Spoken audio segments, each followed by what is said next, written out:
ഉണർന്നാൽ എന്ന മാനസിക ആരോഗ്യ പരിപാടിയുടെ ഈ പുതിയ എപ്പിസോഡിലേക്ക് എല്ലാ പ്രിയ പ്രേക്ഷകർക്കും സ്വാഗതം. കഴിഞ്ഞ എപ്പിസോഡുകളിലായിട്ട് കുട്ടികളിലെ വൈകല്യങ്ങളും അവരുടെ സ്വഭാവത്തിലെ പ്രശ്നങ്ങളെ കുറിച്ചിട്ടൊക്കെ നമ്മൾ ചർച്ച ചെയ്തു. ഇനിയും ആ ചർച്ചകൾ തുടരുകയാണ്. പതിവ് പോലെ ഇന്നത്തെ എപ്പിസോഡിൽ നമ്മോടൊപ്പം ഉള്ളത് വിൻസെൻഷൻ സഭാംഗവും ക്ലിനിക്കൽ സൈക്കോളജിസ്റ്റുമായിട്ടുള്ള സിസ്റ്റർ ഡോക്ടർ ഡോണയാണ്. സിസ്റ്റർ, ഈ എപ്പിസോഡിലേക്ക് സ്വാഗതം. ഒപ്പം കൂഴൂർ ഗവൺമെന്റ് ഹൈസ്കൂളിലെ സൈക്കോ സോഷ്യൽ സ്കൂൾ കൗൺസിലർ ആയിട്ടുള്ള ബിനിത ബേബി മാം ആണ്. മാം, സ്വാഗതം.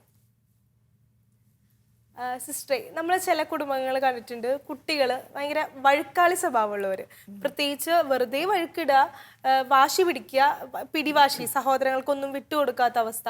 പക്ഷെ ഇവർ പുറത്തിറങ്ങി കഴിഞ്ഞാൽ വളരെ ശാന്തമായിട്ട് ഇത്രയും നല്ല കുട്ടീനെ നമ്മൾ കണ്ടിട്ടുണ്ടാവില്ല. അപ്പോൾ അത്തരമുള്ള ഒരു കുട്ടിയുടെ വ്യക്തിത്വത്തെ ഈ ഒരു മനഃശാസ്ത്രപരമായിട്ട് എന്താണ് പറയുന്നത്?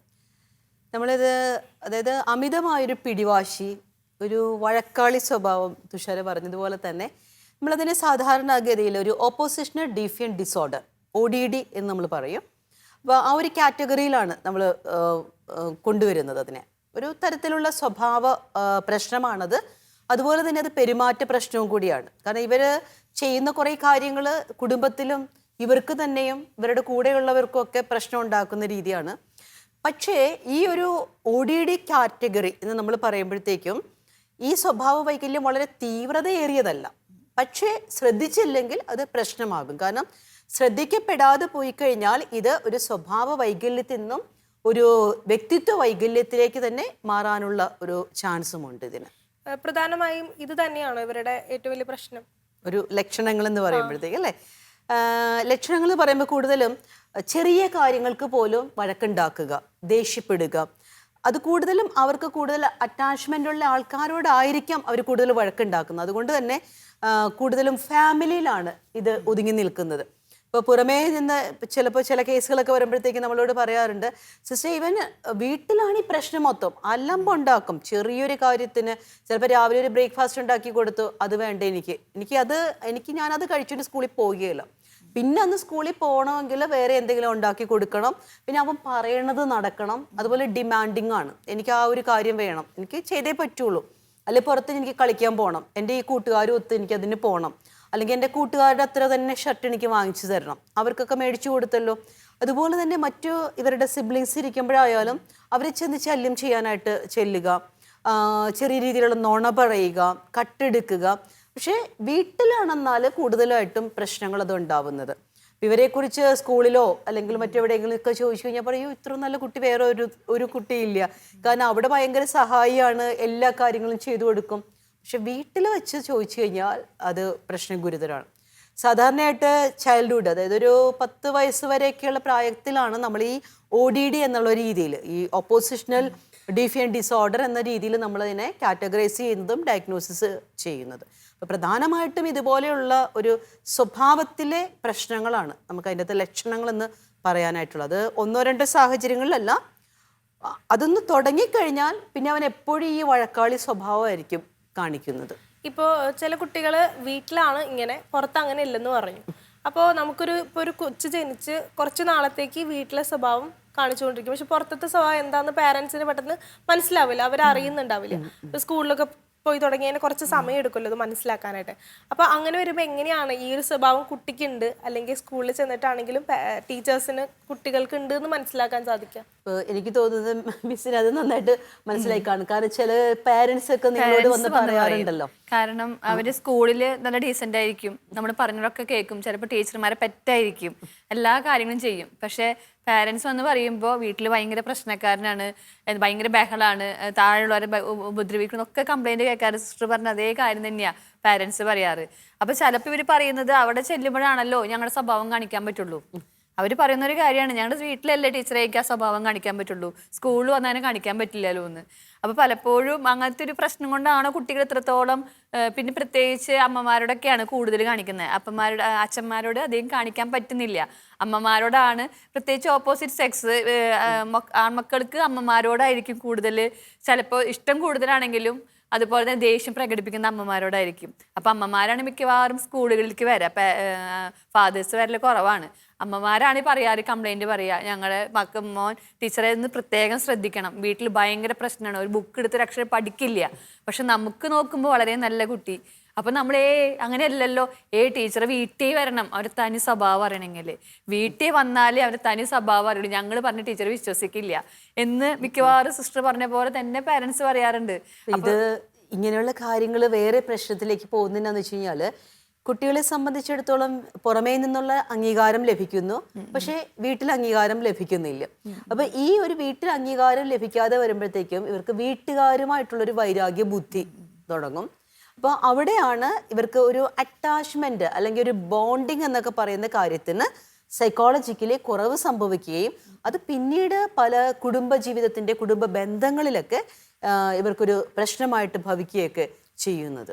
ഇതിപ്പോ കുട്ടികളുടെ കാര്യം പറഞ്ഞു, ഇപ്പൊ മുതിർന്നവർക്ക് ഇങ്ങനെ മുതിർന്നാലും ഈ സ്വഭാവം തുടരും, അല്ലെങ്കിൽ മുതിർന്നവരിൽ ഇങ്ങനെ പെട്ടെന്ന് ഈ ഒരു സ്വഭാവം വരും? ഓക്കെ, നമ്മൾ മുതിർന്നവരിലും സ്വഭാവത്തിന്റെ പ്രത്യേകതകൾ, പെട്ടെന്ന് ദേഷ്യം വരുന്ന സ്വഭാവം, അങ്ങനെയുള്ള പ്രശ്നങ്ങൾ വരുന്നുണ്ട്. അപ്പം നമ്മൾ മുതിർന്നവരുടെ കാര്യങ്ങൾ കൈകാര്യം ചെയ്യുമ്പോൾ സാധാരണയായിട്ട് 16 വയസ്സിന് മുകളിലേക്കുള്ളവർക്ക് ഇതുപോലെയുള്ള സ്വഭാവത്തിലെ പെരുമാറ്റത്തിലെ വൈകാരികമായിട്ടുള്ള പ്രശ്നങ്ങളെയൊക്കെ നമ്മൾ സൈക്കോളജിക്കലി കൊണ്ടു ചെന്ന് എത്തിക്കുന്നത് പേഴ്സണാലിറ്റി ഡിസോർഡർ, അതായത് വ്യക്തിത്വ വൈകല്യം എന്നൊരു രീതിയിലാണ്. അപ്പോൾ നമ്മളെപ്പോഴും നോക്കുന്ന ഒരു വ്യക്തിത്വ വൈകല്യത്തിലേക്ക് അത് വന്നു കഴിഞ്ഞാൽ അത് കൂടുതലും അവരിൽ വേരൂന്നി കഴിഞ്ഞിരിക്കും.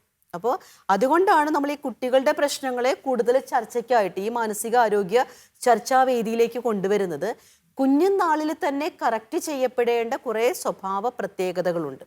അപ്പം നമ്മളതിനെ കണ്ണടച്ച് കളയുകയോ അല്ലെങ്കിൽ അത് ആ കുടുംബത്തിൽ അങ്ങനെയൊക്കെയുള്ള സാഹചര്യമാണ്, അതുകൊണ്ട് അവൻ അങ്ങനെയൊക്കെ ചെയ്യുന്നു എന്ന് പറഞ്ഞ് പോകുമ്പോൾ നമ്മളൊരു വ്യക്തിയുടെ സ്വഭാവത്തെ തന്നെയാണ് ആക്കുന്നത്. അപ്പം നമുക്ക് ഇങ്ങനെയുള്ള കാര്യങ്ങളൊന്നും നേരത്തെ തിരിച്ചറിഞ്ഞു കഴിഞ്ഞാൽ നമുക്കതിന് വേണ്ട രീതിയിലുള്ള പരിശീലനം കുട്ടികൾക്ക് കൊടുക്കുകയും മാതാപിതാക്കൾക്ക് അത് അറിയാനായിട്ട് സാധിക്കുകയൊക്കെ ചെയ്യും. അപ്പോൾ മുതിർന്നവർക്കും ഇല്ലയെന്ന് പറയാൻ പറ്റില്ല, മുതിർന്നവരുടെ രീതിയിലേക്കൊക്കെ വരുമ്പോഴത്തേക്കും ഇതിൻ്റെ ഗ്രേഡൊക്കെ മാറും. അപ്പോൾ ഈ ഒരു കുട്ടികളാകുമ്പോഴത്തേക്ക് അവർ പറയുന്ന നുണകളല്ല മുതിർന്നവർ പറയുന്ന നുണകൾ, അല്ലെങ്കിൽ അവർ ചെയ്യുന്ന കളവുകളോ കള്ളത്തരങ്ങളോ അല്ല മുതിർന്നവർ ചെയ്യുന്നത്. അപ്പോൾ ഇതിനൊരു വ്യത്യാസമുണ്ട്. അപ്പോൾ നമുക്കിവിടെ ചെയ്യാൻ പറ്റുന്നൊരു കാര്യം കുഞ്ഞിലെ തന്നെ ഇവരുടെ സ്വഭാവത്തിലെ വ്യത്യാസങ്ങൾ കണ്ടുപിടിച്ചുകൊണ്ട് അതിൻ്റെതായിട്ടുള്ള രീതിയിൽ മാറ്റങ്ങൾ വരുത്തുക എന്നുള്ളതാണ്. ഇത് ജനിതകപരമായിട്ട് ഉണ്ടാവും? നമുക്കിതിനെ പൂർണ്ണമായിട്ടും ഒരു ജനിതകപരം എന്ന് പറഞ്ഞ് നിർത്താൻ പറ്റില്ല, എന്നാൽ ജനിതകം ഇല്ല എന്ന് പറയാനും സാധിക്കില്ല. കാരണം നമുക്ക് ഓരോരുത്തർക്കും അറിയാം, ജനറ്റിക്കായിട്ട് നമുക്ക് പാരമ്പര്യമായിട്ട് കിട്ടിയിരിക്കുന്ന ആ ഒരു ജീനിൻ്റെ സ്വഭാവ പ്രത്യേകതകൾ അല്ലെങ്കിൽ ഒരു പ്രത്യേകതകൾ നമ്മുടെ ഓരോരുത്തരുടെയും ജീനിലുണ്ട്, നമ്മുടെ സ്വഭാവത്തിലുണ്ട്. അപ്പം ഇവിടെ ജനിതക സ്വഭാവം ഉണ്ടായിരിക്കെ തന്നെ അതിനേക്കാൾ കൂടുതലായിട്ട് എൻവയോൺമെൻറ്റൽ ഫാക്ടേഴ്സ്, സോഷ്യൽ ഫാക്ടേഴ്സ് ഒക്കെയാണ് അഫക്റ്റ് ചെയ്യുന്നത്. ഇപ്പോൾ ടീച്ചർ നേരത്തെ പറഞ്ഞതുപോലെ, ടീച്ചറെ എനിക്ക് പുറത്ത് വന്ന് ഇതൊന്നും ചെയ്യാൻ പറ്റില്ലല്ലോ, കാരണം അവർക്ക് പുറത്ത് വന്ന് ഇത് ചെയ്ത് കഴിഞ്ഞാൽ അതിനനുസരിച്ചുള്ള കോൺസിക്വൻസസ് ഉണ്ടാകുന്നവർക്ക് പിടികിട്ടും. പക്ഷെ ഒരു ഫാമിലിയിലാകുമ്പോഴോ അവർക്കതൊരു ഫാമിലിയിൽ അവർ ചിലരെയൊക്കെ അങ്ങ് പിടിച്ചു വെച്ചിരിക്കുവാണ്. നിങ്ങൾ പറയുന്ന ഒരു മേൽക്കോയ്മ സ്വഭാവമൊക്കെ ഈ ഒരു രീതിയിൽ അവർ കാണിച്ചു തുടങ്ങും. അപ്പോൾ അത് നമ്മൾ സാഹചര്യങ്ങളും കൂടിയാണ് കൂടുതലും. ഓപ്പോസിഷണൽ ഡിഫിയൻ ഡിസോർഡർ ഞങ്ങൾ കൈകാര്യം ചെയ്യുമ്പോൾ അതിൻ്റെ അകത്ത് ഫാമിലിയുടെ അറ്റ്മോസ്ഫിയർ, ആ സംസ്കാരത്തിൻ്റെ സാമൂഹിക അവസ്ഥകൾ, അല്ലെങ്കിൽ അവർ ഇടപഴകുന്ന അവരുടെ പിയർ ഗ്രൂപ്പ്സ്. ഇപ്പോൾ ടീച്ചറിന് അറിയാമായിരിക്കും, ഇങ്ങനെയുള്ള കുട്ടികൾ കൂടുതലും അവരുടെ കൂട്ടത്തിലുള്ള കുട്ടികൾ ഇതുപോലെ വീട്ടിൽ പോയി പ്രശ്നം ഉണ്ടാക്കുന്നവര് ഉണ്ടാവും, അവർ തമ്മിൽ അതായിരിക്കും എന്നിട്ട് പറയുന്നത് അല്ലേ? പിന്നെ സിസ്റ്റർ മിക്കവാറും എനിക്ക് തോന്നി പാരന്റ്സിനോടുള്ള ദേഷ്യം അവരാണ് പ്രകടിപ്പിക്കാറുണ്ട്. മിക്കവാറും പാരന്റ്സ് ഇവരെ ശിക്ഷിക്കുന്നത് അത് ഇവരെ നേരെയാക്കാൻ വേണ്ടി ശിക്ഷിക്കുമ്പോൾ ഭയങ്കര ശിക്ഷിക്കും, പക്ഷെ അതൊക്കെ ഇവർ സ്നേഹിക്കുന്നില്ല. പലപ്പോഴും ഇവർ അറിയുന്നില്ല പാരന്റ്സ് ഞങ്ങളെ സ്നേഹിക്കുന്നുണ്ടെന്ന്. മിക്കവാറും പാരന്റ്സ് ഇവർ ഉറങ്ങുമ്പോഴാണ് പോയി സ്നേഹിക്കുന്നത്. അത് കുട്ടികൾ അറിയാത്തത് കൊണ്ട് ആ ദേഷ്യം കുട്ടികളുടെ മനസ്സിലേക്ക് എടുക്കുമ്പോൾ അത് ഈ രീതിയിൽ പ്രകടിപ്പിക്കുന്നുണ്ടെന്ന് എനിക്ക് പലപ്പോഴും തോന്നിയിട്ടുണ്ട്. അങ്ങനെയാണോ സിസ്റ്റർ? തീർച്ചയായിട്ടും അതിൽ വലിയൊരു കാര്യമുണ്ട്. കാരണം നമുക്ക് ദേഷ്യം വന്നു, മുതിർന്നവർക്ക് ദേഷ്യം വന്നു, മാതാപിതാക്കൾക്ക് ദേഷ്യം വന്നു, കൊച്ചിനോട് ആ ദേഷ്യത്തിൽ സംസാരിച്ചു, അവനെ തല്ലി, അല്ലെങ്കിൽ അവനൊരു സങ്കടകരമായ ഒരു അനുഭവം അവിടെ ഉണ്ടായി. പക്ഷെ ഈ സങ്കടകരമായ അനുഭവം അവന് ഉണ്ടാകുമ്പോഴും അവന് വിഷമം വന്നു, അവൻ കരഞ്ഞു, അല്ലെങ്കിൽ അവൻ ദുഃഖിച്ചു എന്നുള്ളത് മാതാപിതാക്കൾ അറിയുന്നുണ്ട്. അവർ തമ്മിൽ ചിലപ്പോൾ പറയും, അയ്യോ കൊച്ചിന് അങ്ങനെ ഒരു ഇതായി കേട്ടോ, എന്തിനാ നിങ്ങൾ അങ്ങനെ തല്ലിയത്, എന്തിനാ കൊച്ചിനെ വഴക്കിട്ടതെന്ന് പറയും. പക്ഷേ അവരുടെ മനസ്സിലുള്ള അവരോടുള്ള കുട്ടിയോടുള്ള ഒരു സോറി ഒരിക്കലും അവർ വെർബലി നോൺ വെർബലി കുഞ്ഞറിയുന്ന രീതി പ്രകടിപ്പിക്കുന്നില്ല. കറക്റ്റാണ്. അപ്പോൾ അങ്ങനെ വരുമ്പോഴത്തേക്ക് എന്താണ്, ഈ കുഞ്ഞിന്റെ സങ്കടം ദേഷ്യമായിട്ട് പിന്നീട് പുറത്തേക്ക് വരും. പലപ്പോഴും കുട്ടികളെ നമ്മൾ അനലൈസ് ചെയ്യുമ്പോഴും അവരോട് ഇടപഴകുമ്പോഴും ഇവരോട് സംസാരിക്കുമ്പോഴൊക്കെ നമുക്ക് മനസ്സിലാവുന്ന കാര്യം, കുട്ടികൾ പലപ്പോഴും ദേഷ്യപ്പെടുന്നത് ആ ഒരു ദേഷ്യം കാണിക്കണമെന്നുള്ളതല്ല, സങ്കടം ദേഷ്യമായിട്ട് വരാം. ഇപ്പോൾ ഒരു കുട്ടിയെ സംബന്ധിച്ചിടത്തോളം പഠിക്കാനായിട്ട് നമ്മൾ കഴിഞ്ഞ എപ്പിസോഡുകളിൽ ഡിസ്കസ് ചെയ്തതാണ് പഠന വൈകല്യത്തെക്കുറിച്ച്, ലേണിംഗ് ഡിസബിലിറ്റിയെക്കുറിച്ച്. അപ്പോൾ ഈ പഠന വൈകല്യമുള്ളൊരു കുഞ്ഞിനെ സംബന്ധിച്ചിടത്തോളം അവന് പഠിക്കാൻ പറ്റുന്നില്ല. അതോടൊപ്പം തന്നെ എൻ്റെ മാതാപിതാക്കൾ അത് പ്രതീക്ഷിക്കുന്നുണ്ട്. അല്ലെ എൻ്റെ ടീച്ചേഴ്സ് ഞാൻ പഠിക്കുന്നില്ല എന്ന് പറഞ്ഞ് എൻ്റെ മാതാപിതാക്കളെ കുറ്റം പറയുന്നുണ്ട്. അപ്പം എൻ്റെ മാതാപിതാക്കൾ വിഷമിക്കുന്നുണ്ട്. അത് അവന് അറിയാം. പക്ഷേ ആ വിഷമം പ്രകടിപ്പിച്ചു വരുമ്പോൾ അത് ദേഷ്യമായി പോകും. ചിലപ്പോൾ സാധനങ്ങൾ വലിച്ചെറിയുന്നു, പുസ്തകം തന്നെ കീറിക്കളയുന്നു, ആ ഒരു രീതിയിലാണ്. അപ്പം അതുകൊണ്ട് നമ്മൾ എപ്പോഴും ഓർക്കേണ്ട കാര്യം, കുഞ്ഞുങ്ങളുമായിട്ടുള്ള ഇടപെടലുകളിൽ നമ്മൾ മുതിർന്നവർ തമ്മിൽ ഇടപെടുന്നത് പോലെ, റിലേറ്റ് ചെയ്യുന്നത് പോലെയുള്ള ഒരു മനോഭാവത്തിലായിരിക്കരുത് നമ്മൾ കുഞ്ഞുങ്ങളോട് പറയേണ്ടത്. കാരണം കുഞ്ഞുങ്ങൾക്കത് അസ്യൂം ചെയ്തെടുക്കാൻ അറിയില്ല. എൻ്റെ അച്ഛനാണ്, എൻ്റെ അമ്മയാണ്, എന്നെ തല്ലിയാലും എന്നെ വഴക്ക് പറഞ്ഞാലും അവരെൻ്റെ രക്ഷിതാക്കളാണ്, അവരെന്നെ നോക്കിക്കോളും എന്നുള്ള ഒരു മനോഭാവം ചിലപ്പോൾ കുട്ടികൾക്ക് കിട്ടണമെന്നില്ല. അപ്പോൾ അവരെ സംബന്ധിച്ചിടത്തോളം ഓക്കെ, ഇവരെന്നെ വഴക്ക് പറഞ്ഞു, അപ്പോൾ ഇവരൊരു പാഠം പഠിപ്പിക്കണം. അപ്പോൾ ആ ഒരു ദേഷ്യപ്രകൃതമായിരിക്കാം പിന്നീട് ഇതിലേക്ക് പോകുന്നത്. ഇപ്പം ഞാനിത് പറഞ്ഞിരിക്കുമ്പോഴത്തേക്കും ഞാനൊരു കാര്യം ഓർക്കുന്നത്, ഞാനൊരു പ്രാവശ്യം എൻ്റെ ഒരു ഫ്രണ്ടിൻ്റെ വീട്ടിൽ ചെന്നു. ഫ്രണ്ടിനൊരു കുഞ്ഞുണ്ട്, 2 വയസ്സാകാൻ പോകുന്നതേ ഉള്ളൂ. അപ്പോൾ അവളിങ്ങനെ ഓടിയൊക്കെ നടന്ന് എവിടെയെങ്കിലുമൊക്കെ പോയി തട്ടും മുട്ടും കരഞ്ഞിട്ട് വരും. കരഞ്ഞിട്ട് വരുമ്പോഴത്തേക്കും അവർ ചെയ്യേണ്ട കാര്യം, കുഞ്ഞിനെ എവിടെയാണോ തട്ടിയത് മുട്ടിയത് അവിടെ ഒന്ന് തൂത്ത് കൊടുത്തിട്ട് എവിടെയാണോ തട്ടിയത് അവിടെയും പോയി തൂത്ത് കൊടുക്കണം. അപ്പം എനിക്ക് ഭയങ്കര കൗതുകമായിട്ട് തോന്നി. കാരണം നമ്മുടെയൊക്കെ കൊച്ചിയിലെ നമ്മൾ സാധാരണ മുട്ടിക്കഴിയുമ്പോഴത്തേക്ക് തല മുട്ടി നമ്മൾക്ക് തിരുമ്മി തരും, എവിടെയാണ് മുട്ടി അവിടെ ചെന്നിട്ട് 2 അടി വെച്ച് കൊടുക്കും. പക്ഷെ അതിൽ നിന്ന് മാറി വിഭിന്നമായിട്ടൊരു ചിന്താഗതി. അപ്പൊ ഞാൻ ചോദിച്ചു എന്താ അങ്ങനെ ചെയ്യുന്നത്. അപ്പോഴത്തേക്ക് പറഞ്ഞ സിസ്റ്ററെ, ഞങ്ങളത് ആദ്യം തൊട്ട് അങ്ങനെ ശീലിപ്പിച്ചു. ഇപ്പൊ കുഞ്ഞിനറിയാം, കുഞ്ഞിനും മുട്ടിയെടുത്തും വേദനയുണ്ട്, അപ്പൊ തുടയ്ക്കും, അവിടെ ചെന്നിട്ട് ഇത് പറയും. അതുപോലെ തന്നെ റൂമിലേക്കൊക്കെ കയറി വരുമ്പോഴത്തേക്കും അവര് ആ റൂമിൽ ഉപയോഗിച്ചിരുന്നതല്ല, പക്ഷെ ലൈറ്റ് ഓൺ ചെയ്ത് കിടപ്പുണ്ടെങ്കിൽ പെട്ടെന്ന് തന്നെ എൻ്റെ ഫ്രണ്ട് സോറി എന്ന് പറഞ്ഞിട്ട്, അപ്പോൾ ലൈറ്റിന് നോക്കിയൊരു സോറി പറഞ്ഞ് സ്വിച്ച് ഓഫ് ചെയ്യുമെന്ന് പറഞ്ഞു. അപ്പോൾ എനിക്കത് ഭയങ്കരമായിട്ടൊരു കൗതുകപരമായിട്ട് തോന്നി. എനിക്ക് തോന്നുന്നു അതൊക്കെ ചിലപ്പോൾ നമുക്കും നമ്മുടെ വീടുകളിൽ അനുവർത്തിക്കാൻ പറ്റുന്നൊരു കാര്യങ്ങളാണെന്ന്. കാരണം കുഞ്ഞിന് മനസ്സിലാകുകയാണ് ഞാനത് പാഴാക്കി. അപ്പോൾ ആ പാഴാകുന്നത് ഓക്കെ, ഞാൻ സോറി പറയേണ്ടതാണ്.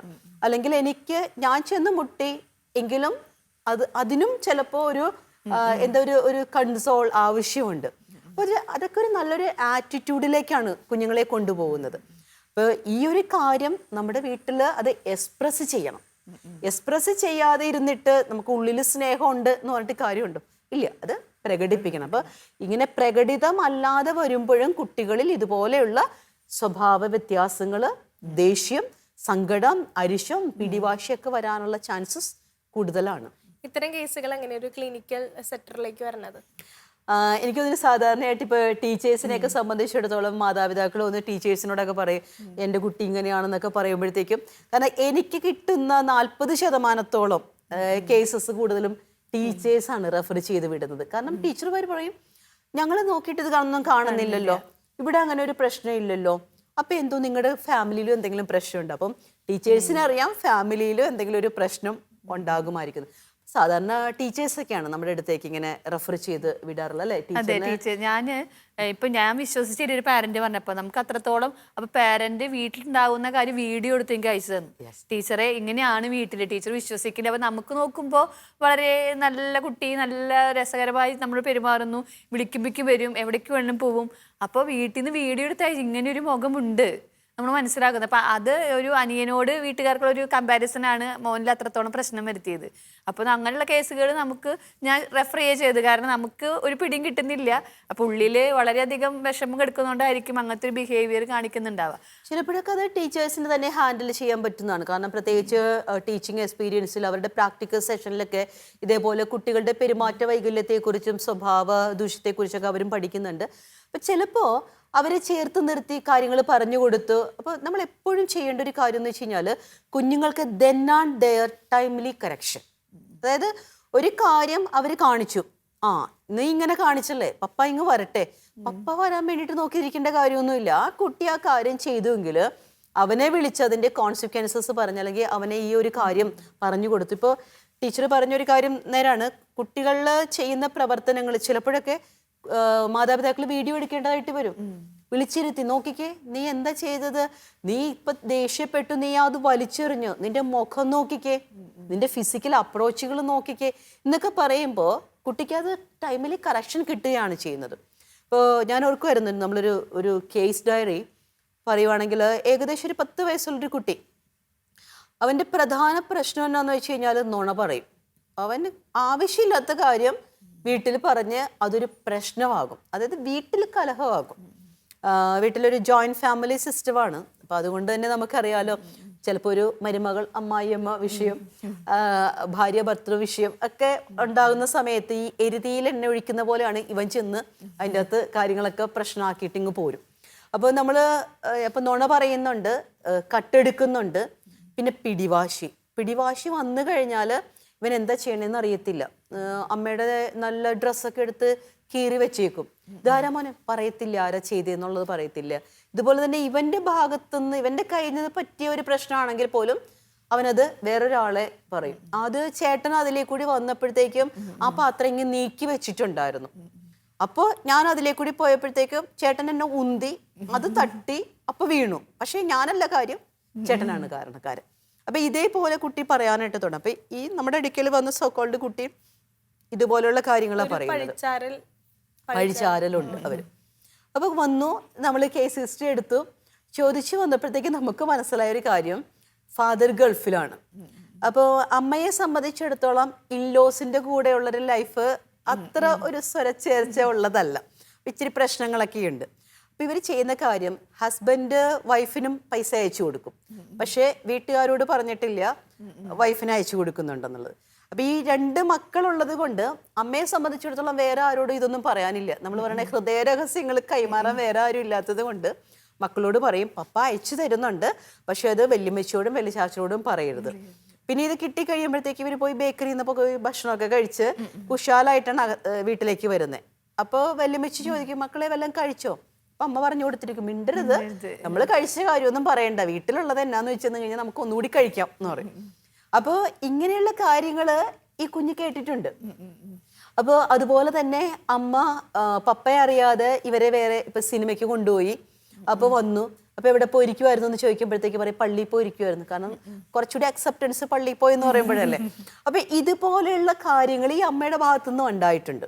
അപ്പൊ നമ്മൾ ഓർക്കും, ഈ മൂത്ത കുട്ടിക്ക് എന്തേ അങ്ങനത്തെ ഒരു സ്വഭാവം വന്നില്ല എന്ന്. അപ്പം ഇളയ കുട്ടിയാണ് അത് കൂടുതൽ സ്പർശിച്ചത്.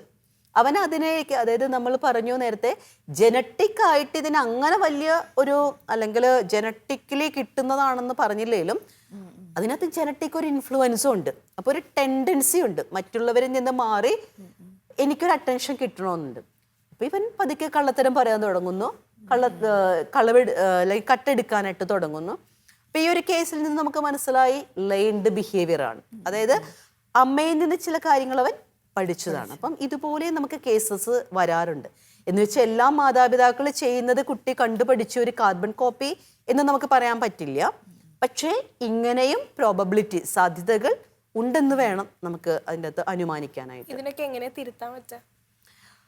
നമ്മൾ പറയുന്ന പോലെ ഇപ്പം കുട്ടികളെ സംബന്ധിച്ചിടപ്പം പലപ്പോഴും ഈ ODD കേസുകളൊക്കെ നമ്മൾ കാണുമ്പോഴത്തേക്ക് നമുക്ക് മനസ്സിലാകുന്നത് ആവറേജ് ബുദ്ധി കാര്യങ്ങളൊക്കെ ഉണ്ട്, പറഞ്ഞു കൊടുത്താൽ നമുക്ക് മനസ്സിലാക്കാനും സാധിക്കുന്നുണ്ട്. ടൈംലി കറക്ഷൻ വളരെ പ്രധാനപ്പെട്ട ഒരു കാര്യമാണ്. പിന്നെ നമ്മളിവിടെ ഒരു ബിഹേവിയർ മോഡിഫിക്കേഷൻ ടെക്നിക്സ് ആണ്. ബിഹേവിയർ മോഡിഫിക്കേഷനിൽ കൂടുതലായിട്ട് നമ്മൾ ചെയ്യുന്നത് അവരിൽ നിന്ന് സ്വീകാര്യമായ പെരുമാറ്റങ്ങളും സ്വഭാവങ്ങളും ഉണ്ടാകുമ്പോൾ അതിനെ നമ്മൾ റെക്കഗ്നൈസ് ചെയ്യുന്നു, കണ്ടു മനസ്സിലാക്കി അവൻ അതിൻ്റേതായിട്ടുള്ളൊരു അംഗീകാരം, അക്സെപ്റ്റൻസ് നമ്മൾ കൊടുക്കുന്നു. അതോടൊപ്പം തന്നെ തിരുത്തൽ വരേണ്ട കാര്യങ്ങളുണ്ടെങ്കിൽ അത് തിരുത്താനുള്ള സാഹചര്യങ്ങൾ നമ്മൾ കൊടുക്കുന്നു. പറഞ്ഞു കൊടുക്കാം, അല്ലെങ്കിൽ ആരെങ്കിലും കണ്ടുപഠിക്കാൻ വേണ്ടി, അതായത് റോൾ മോഡലുകൾ കൊടുക്കാം. അവിടെയൊക്കെയാണ് ചില ധാർമ്മിക ബോധമുള്ള, മൂല്യബോധമുള്ള ചില കഥകളുടെയൊക്കെ പ്രാധാന്യം. കുട്ടികളാകുമ്പോൾ കൂടുതലും കഥകൾ, സംഭവങ്ങൾ, അതിലൂടെയൊക്കെയാണ് നമുക്ക് അതിനെ മാറ്റിയെടുക്കാനായിട്ട് സാധിക്കുന്നത്. പിന്നെ ഈ കുട്ടികൾ പലപ്പോഴും നുണ പറയുമ്പോൾ നമ്മൾ ശ്രദ്ധിക്കേണ്ട ഒരു കാര്യം അതിൻ്റെ കോൺസിക്വൻസസ് എന്താണെന്ന് അവർ മനസ്സിലാക്കുന്നില്ല. ഇപ്പം ടീച്ചറിന് അറിയാമായിരിക്കും, കുട്ടികൾ ഓടി വന്ന് നുണ പറയുന്ന പലപ്പോഴും രക്ഷപ്പെടാനാ. അതെ, രക്ഷപ്പെടാനാണ് അവർ പറയുന്നത്. അവർക്ക് അവരെ ഭാഗം സേഫ് ആക്കണം. അതിൽ മറ്റുള്ളവർക്ക് എന്ത് ബുദ്ധിമുട്ട് വരുന്നു, മറ്റുള്ളവർക്ക് എന്തെങ്കിലും പ്രശ്നം വരുന്നുണ്ടോ, അതൊന്നും അവർ ചിന്തിക്കില്ല. ഇപ്പൊ ഒരു കുട്ടി ഊഞ്ഞാല ആടാണെങ്കിൽ ആ ഊഞ്ഞാല് നല്ല ഫാസ്റ്റിൽ ആടുണ്ടാവും. അപ്പൊ അപ്പുറത്തൊരു കുട്ടി നിൽക്കുന്നുണ്ടെങ്കിൽ അതിനെ സേഫ് ആക്കാൻ ആ കുട്ടീനെ ഇടിക്കുന്നുണ്ടോ എന്നുള്ളതല്ല, അവൻ എങ്ങനെയും ആ സമയത്ത് രക്ഷപ്പെടണം. അപ്പൊ അതിനു വേണ്ടി ഇങ്ങനെ കുറെ പ്രശ്നങ്ങൾ മറ്റുള്ളവർ ചുമത്തി തുഷാരവരെ പഴി ചേർന്നിട്ട് പഴിവാക്ക് അവരെ ചാരും, കുറ്റങ്ങൾ ചാരിക്കൊണ്ട് ഇവർ രക്ഷപ്പെടും. പക്ഷെ അത് ആ കറക്റ്റ് സമയത്ത് ഞാൻ പലപ്പോഴും പാരൻസിനോട് പറയാറുണ്ട്, നിങ്ങൾ കറക്റ്റ് സമയത്ത് അവരെ ശിക്ഷിക്കണം. കുറച്ച് കഴിയുമ്പോൾ നമ്മൾ ഒരു കുഞ്ഞാണെങ്കിൽ അതിനെ ഒക്കത്ത് വയ്ക്കാം, വലിയ കുട്ടിയായി കഴിഞ്ഞാൽ ഒക്കത്ത് വെക്കാൻ പറ്റില്ല. അപ്പൊ പലപ്പോഴും നിങ്ങൾ അവർക്ക് കുഞ്ഞുകുട്ടിയാകുമ്പോൾ ചെയ്യുമ്പോൾ കുസൃതികളാവും, അത് കുഞ്ഞു കുസൃതികൾ. പിന്നെ പല പേരൻസും വളരെ സോഷ്യലി അവൻ അങ്ങനെ ചെയ്യും, വളരെ അഭിമാനത്തോടെ പറയണേക്കെ. ഇപ്പോൾ കുറച്ചും കൂടി പേരൻസ് അങ്ങനെ പറയുന്നവരുണ്ട്. പക്ഷെ ആ ചെറിയ ചെറിയ കാര്യങ്ങളിൽ നിന്ന് അവർ വലുതായി വരുമ്പോൾ അവർ വിചാരം അങ്ങനെ ചെയ്യണം. ഇപ്പൊ സോഷ്യൽ മീഡിയ ആയാലും മൊബൈലായാലും പാരൻസ് ഒക്കെ വളരെ അഭിമാനത്തോടെ പറയുന്നുണ്ട് കുട്ടികൾ അങ്ങനെ ചെയ്തു എന്ന്. പക്ഷെ അത് ചെയ്ത് വരുമ്പോൾ ആ പ്രായത്തിലേ ചെയ്യുമ്പോൾ വലുതായി വരുമ്പോൾ അതിലെല്ലാ കാര്യങ്ങളും അവർക്ക് പഠിക്കാൻ പറ്റുന്ന ചിന്ത പാരൻസിന് വരുന്നില്ല. അപ്പൊ പലപ്പോഴും ഞാൻ പറയും, നിങ്ങൾ എന്താണ് ചെയ്യുന്നത്, ആ സമയത്ത് സ്നേഹം കൊടുക്കുമ്പോൾ സ്നേഹം കൊടുക്കണം. ഇപ്പൊ ഞാൻ എൻ്റെ മക്കൾ 3 പേരുണ്ട്, അവർ കുറുമ്പ് കാണിക്കും. അപ്പൊ അവർ തന്നെ പറയും. അപ്പൊ ഞാൻ അവരെ അടിക്കാറുണ്ട്. അടിച്ചു കഴിഞ്ഞാൽ ഞാൻ കുറച്ച് കഴിയുമ്പോൾ അപ്പം തന്നെ സ്നേഹിക്കും.